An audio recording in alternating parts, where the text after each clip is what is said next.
Home, the gold. He could be too far. No, he's kicking. Oh, what a catch!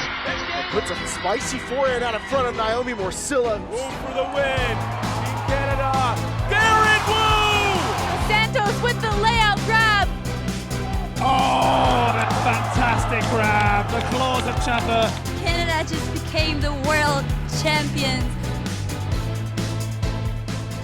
Yo, Canada and the rest of the world, you're listening to Huckin Eh podcast. I'm one of your hosts, Theo Wan, now living in St. Catharines, Ontario. And I'm Danie Proby from New SBC, and we are your Coast to Coast guide to all things Canadian Ultimate. It has been quite the year, Theo. Now, I know I keep saying that I've left the podcast, and I keep kind of dragging myself back here because I just miss you, and I miss talking about Frisbee. How you been? I appreciate that sentiment. It's been a while since the podcast has dropped, so like you mentioned, Danny's kind of taking a back seat, and then for myself personally, I just need some time off to deal with some like mental health stuff and kind of just do some other things right now. So that is why there's been an absence, but we are back here today talking a recap. How am I doing? Well, I announced where I'm working now, so on my social media, so now I can actually say it. I work at Brock University. We'll talk about that a little bit later on as well, but I work at Brock as their sports information coordinator. So that's why I'm in St. Catharines, Ontario, and Lake Effect, Frostbite, all those people. I'm coming to try out. So I'm trying to sneak in a couple of tournaments or things before that, and maybe even play league out in Buffalo, because it's actually closer to play league in Buffalo than, let's say, Kitchener. Like, it's actually further to go over there than it is to go to Buffalo. So. So there you go. Well, first of all, thanks for sharing about what you're going through. It is not easy to be vulnerable on any kind of media. I tried to gloss over it quick, but I appreciate it. No, I mean, I appreciate it. I think it's important for people to kind of be a little bit more open about those types of things. Obviously, I'm a big advocate for being open about literally everything. So yeah, for all of you that are listening, Theo and I do still chat, and so he didn't just drop that on me. We've been having lots of chats about, like holidays just bring out a lot of feelings for a lot of people. And I've been on that boat too. So if you're having big feelings, grab a friend and talk about them. It is way better to get them out than to keep them in. And we are not a self-help podcast, but we are a Frisbee one. I don't know how to segue out of this. No, you're good. And I highly recommend that you talk to someone. I actually think everyone should go see a counselor or therapist at some point in their life. I know some people, that might be a mild take now because like therapy is pretty big. There's betterhelp.com. Not that I've used it, but and not that we're sponsored by them, but it's like, I think just talking to someone about what you're going through is like really important. So do that. I don't know how to segue out of this either, but Frisbee is fun. We're going to talk Frisbee. We'll talk Frisbee, but we're actually going to do like kind of top stories of the year. But before that, we're going to do a little catch up of our own personal lives. So if that doesn't interest you, you can skip over this part. If it interests you, stay on and listen. Don't do it. It's always fun because, I have friends that listen to this. Devon Asamoah, I'll give you a shout out because he knows that he listens to every episode. And Devon has often said to me, Theo, I already know how you're doing. I don't need to ask you because I just listen and hear about what's going on. So this is an example of that for some people. Devon's goat. He already did a workshop with UBC women's team earlier this month, and we're going to be working with him this season. He's awesome. So shout out also from both of us. Merry Christmas. Yeah, we got to do one of those bumpers again. But we're going to recap our own years and kind of just go back and forth and just chat a little bit about what happened in the year. So, Danny, we'll let you, as the floating guest, as you mentioned, what's been going on? All Highlights. Right. I'm going to, none of these are really necessarily in order. They kind of are a little bit. Anyways, U24, I feel like even though we did medal, which we're trying to talk about this a little bit later, I still feel like the event was a success. Just the new way that we're doing preferences and team selection. And my team was quite young as well. I feel like a lot of people didn't think we were going to do as well as we did. And I'm really proud of how we played. Obviously not the finish that we wanted, my first time head coaching too. That was so a big deal for me personally. And I just like all these highlights are coming out now, Christian Flores and like from B Ultimate and stuff of U24s again. And it's bringing me back. And every single time I see my kiddos on there, just my heart is just like filled with joy. I love them all so much. Yeah, Sorry, that was long. Yeah, no, you're good. It was actually, I didn't write this down initially, but one of my highlights of the year was actually playing TC twice, right? Playing you twice. That was fun. So got to play once kind of locally in Kingston, and then to actually go and play at Tux was really cool. Just to have that experience playing, and then kind of we're on different sides of the coin there. We're behind the mic together, but then we're like against each other. But then if I did something cool, which apparently I did on the goal line, Danny hypes me up in the pod. So appreciated that. Yeah, it was great. Okay, am I going again? Yeah. You're gonna go the national. Keep going the national team route. You know what I mean? Okay. I mean, I wasn't even initially going to apply for the WUC coaching position because it just was a big jump to go from U20, U24, and then right up to WUC. I just wasn't sure. Anyways, imposter syndrome. So Pete was like, "You should apply." He was trying to get a lot of people to apply to kind of get more people in the door, which I thought was really great. And so I applied and then was offered the position. So now coaching a lot of my peers, which is a fun experience, and get to go to Orlando for a training camp and possibly 2 other fun places, which they're not technically confirmed yet. But really big honor, really big, exciting thing. Yeah, when you talk about imposter syndrome, I think about like one of my highlights, which is getting that new job at Brock. So for context, the school I was at before has 7 teams, and this school has like 30 plus. So it's like more than double the amount of teams to cover and to kind of be aware of. So I often feel like I'm not ready to do that, but I'm happy with the position. I get to manage a bunch of students and train the next generation of sports info people. And yeah, it's a fun time to, no offense to my old place, but like get winning teams. Let's just say that. Oh. We have teams. Hi, Indy. We have teams that. It's actually Goose this time. Oh, hi, Goose. Wait, you have a dog named Goose? Yeah. Is that from Top Gun? Hell yeah. Sorry. Heck yes. Yeah, no, you're good. So yeah, just being able to have teams that are nationally ranked and cover them and our great student athletes has been cool. So I would say, yeah, it's similar. Like I think a lot of people do feel imposter syndrome at times. So yeah. Congrats on the new job. Yeah, I forgot to mention I have a puppy. For those of you that don't follow me on Instagram, my Instagram is inundated with puppy content, and it's a little too much puppy content for those who don't have a dog and are jealous. You know what I mean? I totally get it, and I cannot help myself. So yeah, her name is Goose. So I had both dogs in here, but Ari just came and took them both, which is the noise you heard, because the dogs didn't make a noise. Ari did. Hi, Ari. Hi, Ari. Okay. 3 medals this year. I kind of didn't even really realize that until I was chatting with somebody about it, and I have to think back on it. I actually CUC Masters, CUC Senior, and then PAUC. No gold though, so I'm coming for a gold next year. Whatever teams I'm on. Or coaching, right? Like coaching. You're coaching too, so let's get it.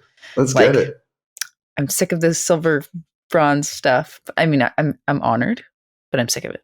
So I like the killer instinct. And speaking of your coaching, so one of my favorite moments was because apparently it got caught on TV, was us chatting when you were coaching at College Nats.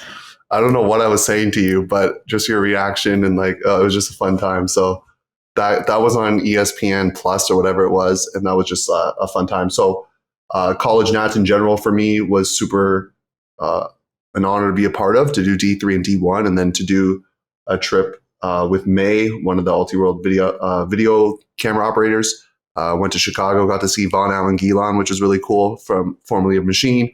Got to try deep dish pizza, go to stadiums. So, for those that know me, know that I love baseball. So, Danny, you even went to a game with me. So yeah, we road trip together. That is true. There was some fighting, but it was mostly good vibes. And there was some sick story content that came out of that. Let's just be straight up about that. That was sick. We had good jams too. I feel like the fights were all like fake fights though. They're like the banter fights. They weren't real fights. So. Yeah, no, definitely not real fights. And the stories were just, it was fun because people were actually like engaging pretty hard and like answering stuff. And I remember I said, I think I said Strike would win, and Ari's like, boo, like, oh, it was good. It was good. Yeah, I was hyping people up. Yeah, I'd say coaching UBC was a high this year. Winning our quarter and the way that we won our quarter, I couldn't have been more proud of the kind of performance that we had. I think all the things kind of were clicking, and then being able to play an ESPN game, like having the team play in an ESPN game, was a once in a lifetime, but like a first time in a lifetime experience. We're going to get there again, so I'm not worried about it, but it was incredible. And obviously it was difficult, but we needed to kind of get through that in order to kind of, it's like get the armor so that next time you're more ready. So yeah, UBC. Yeah, and we're going to talk about it. We're going to talk about it later on. I'll go personal next. I got to be the best man at my best friend's wedding. So I got to drop a sick speech. I think we've talked about this maybe on the air or off the air. Spoke a little bit in Cantonese, which is like my background, but not my main language I speak. So I actually butchered a couple words and people just laughed, and it was pretty funny. It was more for like my best friend's wife's mom specifically because she's Cantonese. So wanted to just share something funny in that language. So yeah, it was cool being a best man. It's kind of stressful a little bit, but it was an honor to be at the wedding. I don't know how many more weddings I got. Like most of my friends are married, so it's like this might be one of my last weddings in a while. So it was fun to kind of go in and bang and have a sick wedding time. But maybe your wedding's going to be the next one. Yeah, you can keep counting on that one. Okay. All right. Playing Team Canada Mixed Beach was pretty awesome. I had some like ups and downs with the whole situation, but I think that it was a really good experience overall and an honor to captain as well. Yeah, I also dipped in the mixed. So I played mixed for the first time, like for a full season. And fun fact, I qualified for Canadian Nationals for the first time ever without auto qualifying, which is like, I mean, I don't even know if it technically counts because in mixed there were so many bids that it's like, but technically we qualified. So I'm pretty stoked about that. But getting to meet new people in Kingston, it kind of sucks that like I felt like I hit my stride with like my teammates, just like vibes.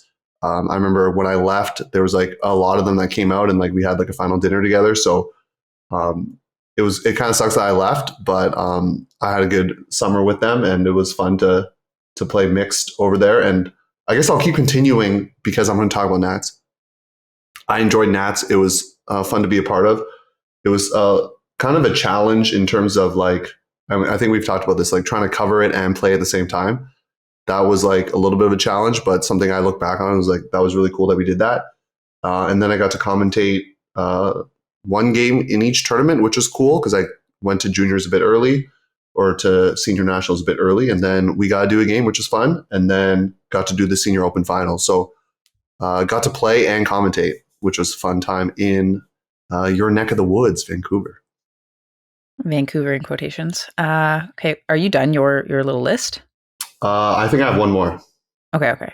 I'm going to combine a couple just so I go a little bit faster, but I had a final awesome year with Traffic. For those of you that don't know, I posted this as well that I'm hanging up the jersey for Traffic. I'm going to try to play on a mixed team this next year. I'm going to prioritize mixed in everything that I do, including where I'm playing. So pretty emotional, but a really, really awesome final year with that group of awesome humans. I don't have a bad thing to say about any of them. It was just an absolute delight. I'm also entering a new chapter with Elevate where we're looking to kind of find somebody to buy in or like be a new owner with me and just kind of get some new blood into it. So we're kind of excited about that. Advertisement out.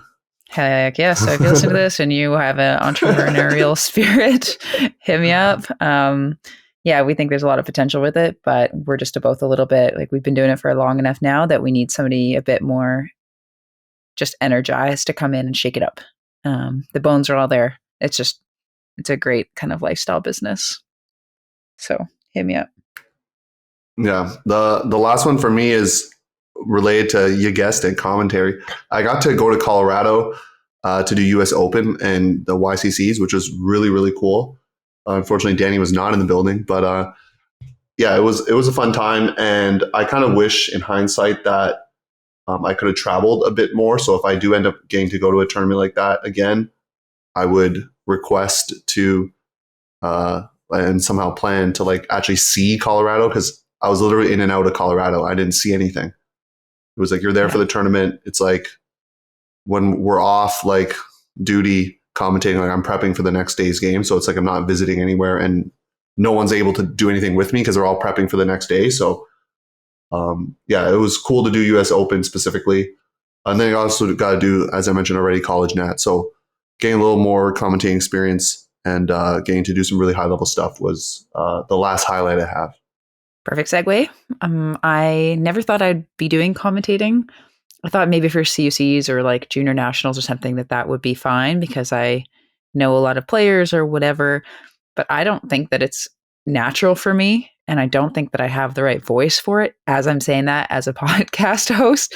But anyways, being approached to commentate at Beach Worlds didn't end up working because the schedules were hectic, but being able to commentate at PAUC was really fun. I think I did 4 or 5 games, including 2 finals. Play by play? And I got to do play-by-play last minute, and I got to commentate once with Ian Toner. So I got to do a lot of the fun commentating things. Final thing for me, bunch of my kids that I've coached, some of them since elementary school, made U20 this cycle, and I couldn't be more proud. And there's also 3 people on UBC who made U20. So it's just an awesome situation. Yeah, kids that you've coached making the national team is always fun. And with those 3 national teams, I think that's like going to help even get more kids in the system. So that's our wrap up for our personal recaps. We're going to jump into our top 10 stories plus some honorable mentions after this quick break. This is Theo. And I'm Danie, and we are wishing you a new year, new you. So that means to brush off that dust off that disc, go outside and throw. No excuses.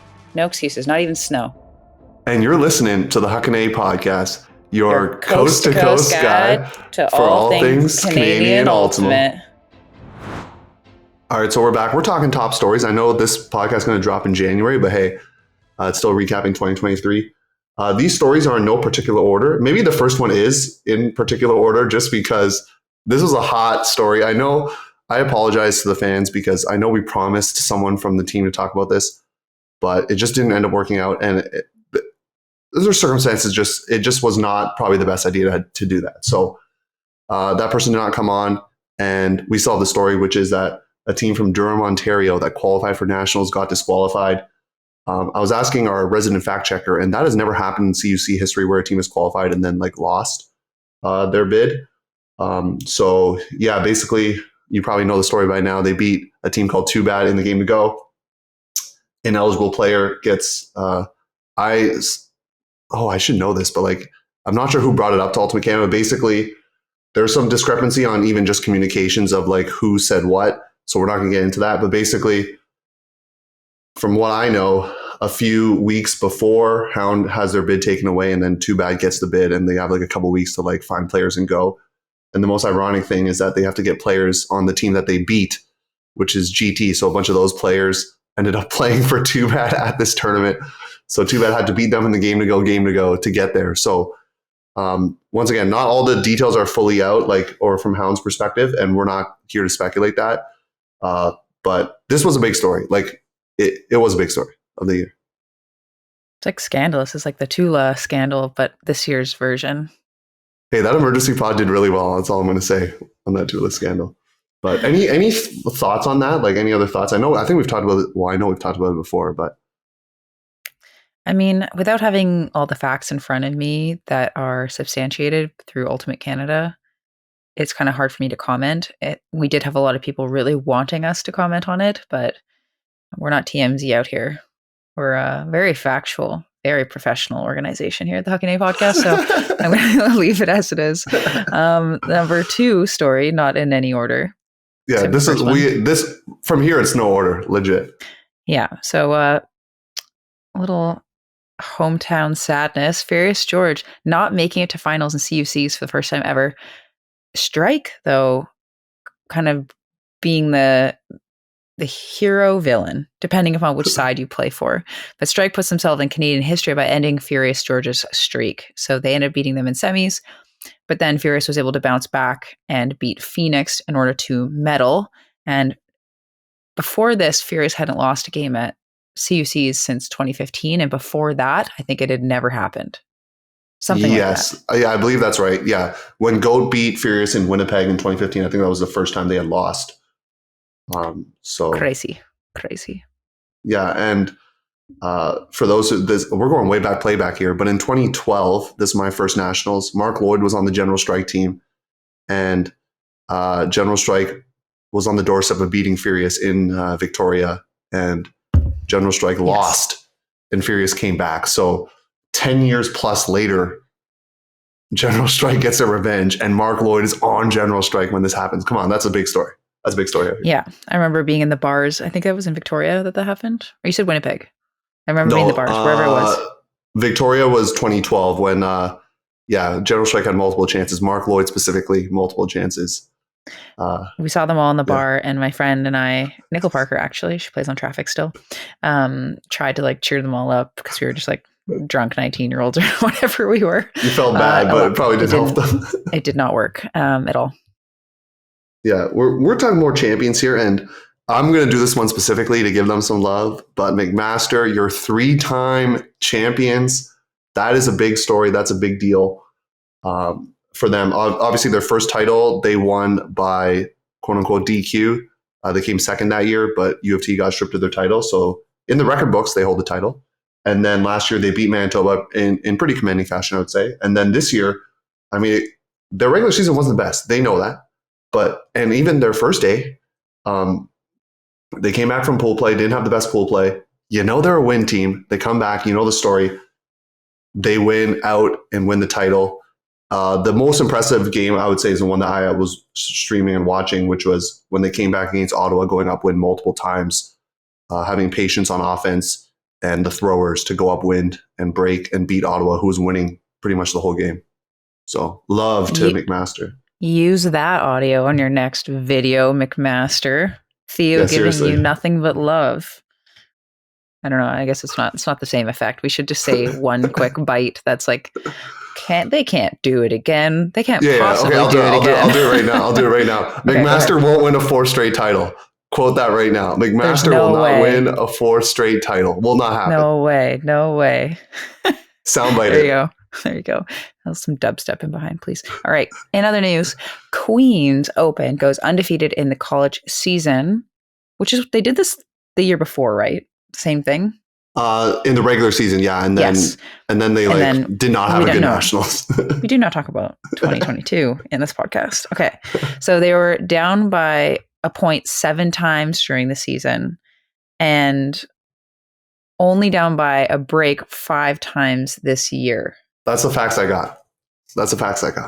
This is straight from the mouth of Pete Galbraith, I assume. Yeah, I didn't just make this up. that is how he would word it. Okay, but they won every game they played en route to a title, which is crazy. So I think that they faced a lot of adversity. I know they talk about getting punched in the face and being able to respond as something that they had as a mantra this season. Clearly worked. It was very, very exciting to see them all the way. It was really exciting to see them play against UVic in the final as well. Love that.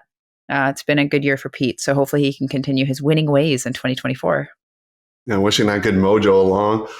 I'm going to give some love to my co-host right here because her team made it to the semis. That's a big deal because ESPN game, USA Ultimate brought out this package where you could actually purchase like the ESPN footage as an international. So I think a lot of people did that and were like supporting UBC.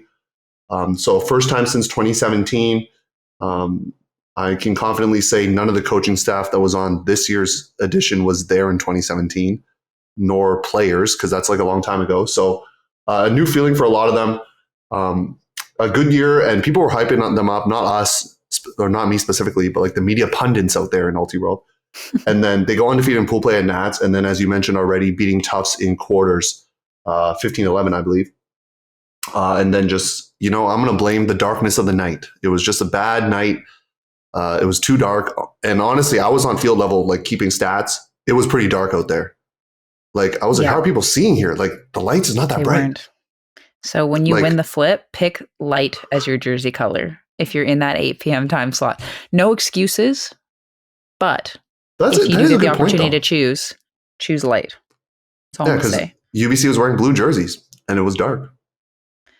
Yeah. I mean, there's so many factors, but that was definitely a factor. Like I'm the first person to say that we need to work on our mental resiliency, but there were other external factors that we need to kind of prepare for. And that we were not prepared for that level of vision loss. Anyway, Spawn, we love this. Spawn made it all the way to semis after being seeded 15th going into the tournament. So they were in pool 4. They went 3-1 in pool play before beating local. Oh, it's okay, Theo. In pre-quarters. I'll put it in there. And then Blaze in quarters. I think I want to shout out Spawn's handling. Because whenever I watch them play, I think their field matching handlers are thebomb.com. Jesse Brown, yeah. Just I just love seeing that. Because that's like, I just love it. Seeing like the female matching players just like beating up on your team. They're like, cut, get wrecked. Just going to throw around your big dudes. Big East Coast story for sure. Because, they were in pod 4, as you mentioned. So, they could have been anywhere seeded from 13 to 16, I guess. So, but even pot? So, pot 4, yeah, pot 4, yeah, that's what I meant. Sorry, pot 4. I see. They were going to be the 4 seed in a pool somewhere. So to go from the 4 seed, you go, just to do that well in pool play, that was a big deal for sure. So congrats to you, Spawn. This one's a little trickier to talk about because it's Canada getting shut out of medals at U24s. That is a story that, happened. Canada Open, they got hit in the mouth pretty early from Belgium. That was a game you can watch. I believe it was streamed. But they were able to win out their pool play. But then they dropped a quarters game to Germany and then finished 6th after dropping a game to Japan 15-13. So that, unfortunately, is their lowest finish ever. Canada Women's, got lots of highlight reels. Are you giving me a skeptical look? I feel like the Open teams finished like that before. They finished 5th in 2018 in Australia. Is that Australia? Okay. That was Sachin and I'm not going to say who else because we were just hyping that person up earlier. So, fact check me though, people, if I'm wrong. Maybe 5th is right. Okay. Yeah. Canada Women's, despite not medaling, they got some highlight reels out here. Ultiworld was clipping them left, right, and center. I know Abba Brunny got on the highlight reel. Penelope Robert as well. They were just going off with some highlights. Anna Gaudu skying Stacey Gaskell too. I missed it's literally going to be a poster on our walls of it's just Anna just skying an Olympian. It's pretty sick. That is sick. That is sick. So is she a dual citizen? Yeah. Oh, okay. Nice. Playing for the good guys. The good people out here. So after losing, they only lost one game in pool play. That was the U.S. They trounced Colombia in quarters, but dropped to semis to Japan, which we won't talk about the score. And then a close bronze medal game in Germany, which could have gone either way. It was Universe, right? Yeah. That was a tough way to finish out that game because I think that they were up and they're receiving 2 on Universe. And I think, they had a couple opportunities to punch it in. It's a hard watch. It's because it's a lot of humans that I care very deeply about. Having something that they care really deeply about taken away from them or just not go their way. It's really hard to watch. Yeah. There's a lot of emotions in Frisbee, as you probably know, folks. The last squad we're talking about is mixed. They got a younger squad, right? We know this.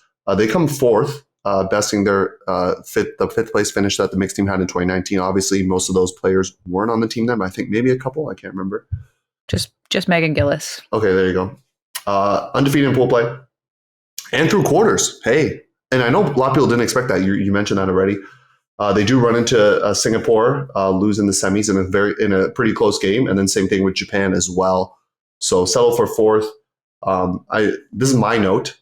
I know we talk a lot about some of the world catching up, quote unquote, but I think Canada's trying to like push that back by getting a lot of assistant coaches from around the country getting experience, like having a lot of those U20 assistant coaches from different places, like Elliot Wan from Winnipeg or Vicky Shimoda from Toronto, like all these different people, Habib Atala from Ottawa, like getting all those people in will help in the next few years.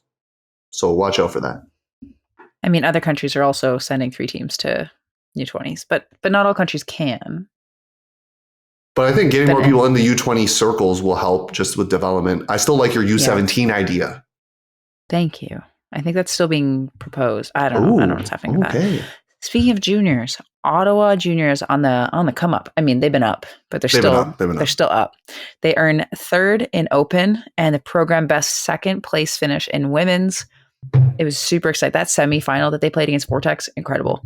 Ignite had made the final in 2019 and the women's best finish ever. They dropped a pool play game to Vortex earlier, but avenged that with an exciting semifinals win. And 12 juniors from Ottawa made U20 teams this cycle, which is crazy. Ottawa is not a big city. Well, just when you compare it to Toronto, right? I think Ottawa definitely on the come up for sure. Toronto maybe on the I don't want to say on the downturn, but they're rebuilding and coming back. I think the pandemic really affected things in Toronto. Not that I'm there anymore, but I think that really affected things for their juniors program. So they're definitely going to be coming back up. So keep an eye out for that. But yeah, congrats to Ottawa. We got to commentate the final together, even though there's some technical difficulties. We still enjoyed doing it. Got to live stream a little bit on our phones too. So congrats to you. And our final story, we're talking college. When we talk about teams that haven't been to the big dance in a while, that's UVic. So UVic women's, there's a story here, folks, because they have a shorter roster in general. Their coach was not there at regionals, correct? Or at least the second day? Their head coach had to leave for an unexpected issue for Sunday. They still had Julie Osada for their assistant coach for Sunday. But no head coach? She was newer. Yeah. And then from what I heard, UBC players, they're cheering on UVic. UBC coaches trying to help them out. I see Robbie Brennan out there trying to help out. Keegan Freeland on the live stream out here. And they defeat Western Washington for the first time that season? Yes. Does that sound right? Yes. And they make it to nationals. I'm not going to say that Robbie or I helped out. That's not true. Julie had it. The captains had it. We just tried to give them energy. That was the only thing because we knew how the elevation in Salt Lake City, the heat, people were vomiting. It was an insane situation. And a lot of these players are double shifting all tournament long. I don't know how they did it. So we're just trying to whatever energy our coaching staff and our players had, and the UVic men, they were crazy. So I think the UBC guys were too cheery, but the UVic men are wild. So nothing's changed, but one of my favorite memories from the whole season for sure. Yeah, it was cool to have it. I think even referenced at some point, maybe on Deep Look, or someone was talking about how that footage was available, that you could watch it. But it was cool to follow along from the East Coast, or sorry, not East Coast, for the East Coast in central Canada. It was fun to keep an eye out on that. So those are kind of our top stories of the year in, like I said, no particular order. But there were a couple other, I guess, honorable mentions. I think one that we've talked about briefly was tryout timing. So I think that definitely affected things in the East Side a little bit with tryouts for WUC or WUC happening kind of right before regionals. We actually had a 10th that we didn't talk about. Oh, you're right. I don't know why you forgot to mention this one. It feels a little calculated, Theo. Oh shoot! Wait, was it not on the sheet? Oh man, it wasn't there for some reason. Okay. So history. Theo wrote this one too, just so you know. History in the making. Toronto people, close your ears right now. But Traffic defeats Sixers for the first time at USAU Nats, and that is a big deal because those two teams are considered the top 2 teams in Canada. But Traffic has not yet been able to beat them. Close final at CUC. I know there's some controversy with the seeding. I'm not going to get right into that, but Traffic had not been Sixers before, and they get to match up in pool play. And Traffic beats them. I can't remember the score offhand, but Traffic does beat Sixers, and it kind of creates a ripple effect because yeah, if you finish second, you have a better or quote unquote easier pre-quarter matchup. And there were some other things going on. I'm going to caveat or take a tangent here because the next time slot or maybe the next game or the game after, you were playing or Traffic was playing Grit and was down for a little bit because I was following on Score Reporter. Down like the whole time. Molly Brown was up or down big against Sixers. Once again, Toronto fans, don't listen to this. By 8? It was a lot. 12-6? 12-6, I think. It was 12-6, I think. Okay. But they scored 8 straight. It was a lot. It was a lot. Okay. 6 or 8, it was a lot. And I was like, if this result stays, Traffic will actually lose out on pre-quarters. And so I was like texting Kelsey. I was like, this could happen. Like, even though they beat Sixers, this could happen. And so following along. And the tide flips. Molly wins. And then Traffic pulls it out, able to get second. So they ended up making it to quarters, defeating... Who did you beat? Schwa in pre-quarters to make it to quarters. Sixers gets lined up with Brood Squad, the eventual champs. So that's always tough. And so they're knocked out. So it created a ripple effect. That is a big story. First time ever. It's a big deal. So I think it's good timing because I feel like our teams, I feel like there's more peace now than there was at a certain point in the season and even last year. And maybe I'm feeling that for no other reason, but I kind of get that vibe. And it's also really great because a lot of these players are going to be teammates for WUC in Australia. And so it's kind of nice that I feel like maybe that rivalry will have a little bit more of a fun undertone. Like still fierce and competitive, still want to do everything to win, but like a little bit more fun. We got some honorable mentions out here. They didn't make our top 10. Red Flag beats Mixtape in pre-quarters at Nats. And I think that there was a tweet that was my nightmare, my literal nightmare is losing to Red Flag in pre-quarters at Nationals. Somebody on Mixtape, I won't out was them, it clean? But, I'm not gonna out them. But it's very like I totally that sucks for you. But yeah, so it's their first time in their short history that they get to make it to quarters. It was a pretty epic game. I was on the sideline, biting my nails the whole time, but they pulled it out and it was very, very exciting. So they were 2-1 in pool play. They beat Mixtape for the first time ever. They played them a bunch. Like I know it says 0-3 in their history. They've played them way more than that. You think it's more than that? Okay. And then another story, Phoenix beating GOAT for the first time in a while. Ever? In a long time. I think it was like 04 or 05. I can't remember the exact date, but a long time. It's been bubbling for a while. In 2021, UCI, they were up a couple points or at least a point, and probably should have won that game. I was on the sidelines for that. And then regionals this past summer, they had the disc on the goal line. It got called back, and then the ill-fated Scuba doesn't work out, and then GOAT works it down the field and wins. So they've been knocking at the door of trying to beat them. And so they were able to beat them at, what tournament was this? Select Flight Invite, I believe.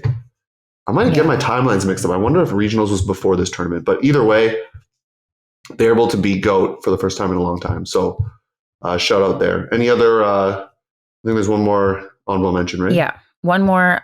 Prime wins both in junior women's and junior open in commanding fashion. I think it was like 15-5, 15-6 for both games for the first year as a program. And I know that people can say it's the same coaches, it's the same players. Still, it's the first year that this company has existed, and them winning in both, it's epic.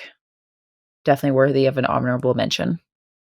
Yeah, if we miss the story, I'm sure we'll hear about it in the comments. So, well, it'd be nice to actually do a little poll, like what ones do we miss, or like check out our podcast to see if what you think is the top story made the cut. I'm on the marketing team now. Yeah, that's not bad. Maybe I'll do that. Yeah, so that wraps up the episode. Nice bow for the year, even though it's now in the new we're going to do Danny, we'll have to do a bumper or something. New year, new you, you know? New year, new you. Do 2-a-day workouts like I have been. Yeah, which is Danny grinded out so here. tiring. Gonna get so jacked. Hopefully I make a Team Canada Masters team, and then I can put all of the exercise to good use. You're Those drinking that emails are protein gonna be coming powder. out. And I'm having so much okay, I gotta pump up this company. I forget what it's called. It's boba protein powder. I think you can go boba tea protein or something. It's incredible. I even have it up. I gotta work. Yeah, It's yeah. incredible. Wordsmith it. Boba, Or it's, workshop it. It's so good. Taro, they've got pumpkin, they got milk tea protein. I've got all of them, and you can get the boba with it too. Which I just after a workout, like I don't protein powder. You can dress it up, but this is actually like bubble tea. It tastes delicious. But it has protein in it. Yeah. And it's really like good ingredients. So just follow me for Danie. You go use Danie20 for 20% off. Danny Fit, Danny_fit. I kind of go old school with it. I try to just hit up the egg whites and the Greek yogurt. I do eat protein too. My breakfast is like cottage cheese, yogurt, berries. And I can't do cottage cheese. I couldn't either, but you got to try it with like fruit or something and then get on it because it's like a really clean source of protein. The casein is like really good in there. Anyways, we're also a nutrition podcast as well as a health podcast, as well as a frisbee podcast, sometimes a geography podcast. But right now, we are at the end of the podcast because my computer is dying. Yeah, you can join me subs only. I'll talk about some of my favorite games that I commentated this year. So you can join that later. But yeah, you'll see Danny intermittently again. Danny can't get away from the pod. So my strange addiction. See you all next time. Bye. Bye.